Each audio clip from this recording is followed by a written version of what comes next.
في رد، أنا ندوة سميتها الحقيقة الكاملة، هي رد عن الندوة التي كانت يوم 28 فبراير، ندوة كان موضوعها 4 ساعات سعيدة شرف.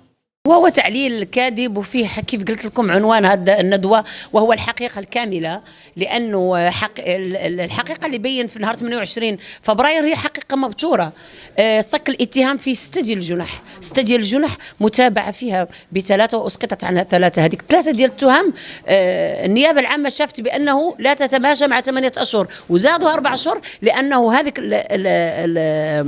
يعني التهم أو الجنح ما كتوافقش مع هذاك 8 شهور اللي عطاوها. يعني راه شافوا ان هذيك التهم ثقيل، يعني ديك الجنح راه كبيره، خاصها عام نافذه. يعني فاللي كيثبت براءته كيقول على نفسه بريء، مشي تثبت براءته في المحكمه، ما كتجيش نثبتوا براءتنا في فندق 5 نجوم.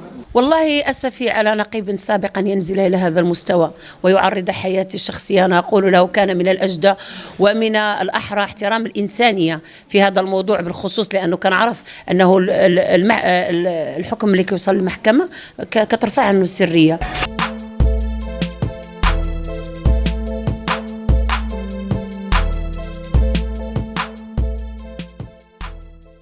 اليوم القنصليه العامه للاردن تجي في واحد الظرفيه اللي الخصوم ديالنا يكثروا من العداء للمغرب، منهم الجزائر. واليوم بغينا تعبروا لنا على الاحساس ديالكم وهذه القنصليه تتحل. نعم، وفتح قنصليه المملكه الاردنيه الهاشميه اليوم في مدينة العيون نعتبره تتويج المجهودات كبيرة كيقودها جلالة الملك والدبلوماسية المغربية على أكثر من صعيد وعلى أكثر من مستوى.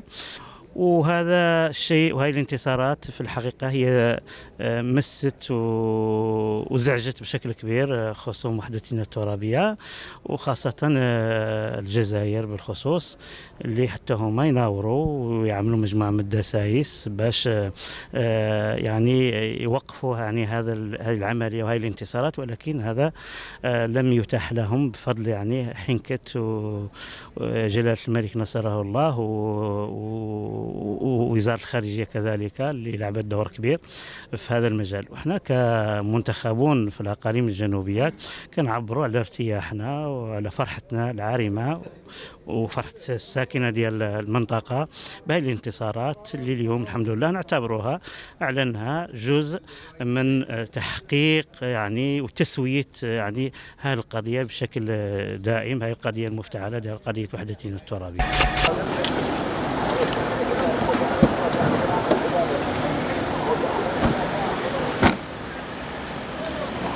ما مساليش، الله يرضى عليكم، خليهم على الفوز.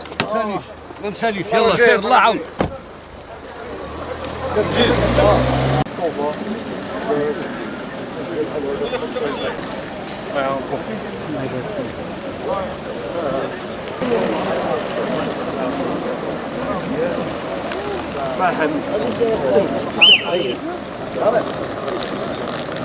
De la victoire évidemment, ça nous fera préparer les matchs avec plus de sérénité. Et voilà, on peut rien demander de mieux que 3 victoires, 9 points et voilà. La qualification s'approche pour nous, oui, mais il faut continuer à travailler et gagner le maximum de matchs encore. Les 3 autres, si on peut les gagner, on les gagnera et on fera tout pour en tout cas.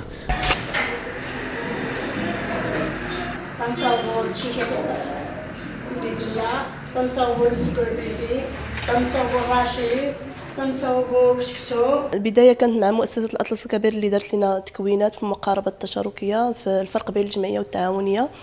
من بعد أسسنا التعاونية على أساس أنه يكون واحد الدخل للنساء، النساء ديال 2 وريكا. علاش؟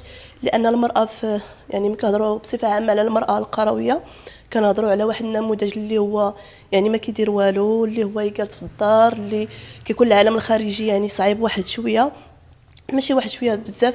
وملي كنهضروا على اول تعاونيه نسائيه يعني في 2 وريكا كنهضروا على مشاكل، كنهضروا على مواجهه، كنهضروا على يعني عراقيل. ولكن الحمد لله من بعد ما يعني دوزوا لنا الناس ديال المؤسسه تكوينات وعرفونا بالتعاونيه، قررنا اننا ناسسوا التعاونيه بالرغم من المشاكل الحمد لله من 2016 لحد الان راه العدد ديال النساء هو باقي كاين، والاهداف ديال التعاونيه هو بحال قلتي المنتوج الرئيسي اللي بدينا به من النهار الاول هو الكسكسو بالانواع ديالو. On a reçu un projet de loi provenant du gouvernement pour la création de la clinique Mohamed VI, 6 à Sévéninkoro. Donc ce projet de loi demandait l'adoption par le Conseil national de la transition afin que ce don éminemment important, qui a une valeur très importante dans la prise en charge des femmes enceintes et puis les enfants de 0 à 5 ans. Et donc c'était urgent de procéder à la création et à sa transformation en établissement public hospitalier.